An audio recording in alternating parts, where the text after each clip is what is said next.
Alright, to reset the light, the maintenance required light on the Toyota Prius C. This one is gonna be, let's see what years this one is, a 2014, so it's a 2015. You come here, this is how it's gonna look. You're gonna put the power on, only on, push start here to goes on, there's on, and then in here in the trip, you're gonna go,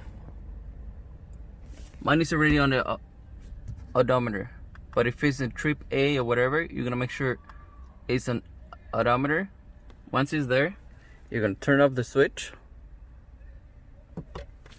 Okay, now the trick is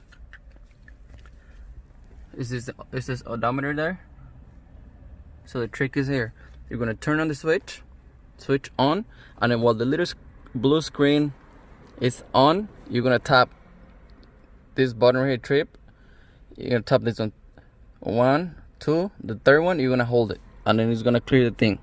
So we go here, 1, 2, switch is on, blue screen, 1, 2, 3, hold it, and then it's gonna reset it. This is my 2, 1, there, boom. Mine got reset.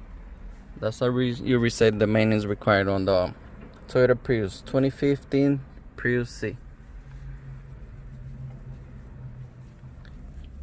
And then you can power it off. So it's always make sure you press the blue screen, and then you're gonna make sure it's on a trip 1, trip A, B. No, it's odometer. Odometer, turn on. When the blue screen is on, 1, 2, and the third one you're gonna hold it, and it's gonna reset.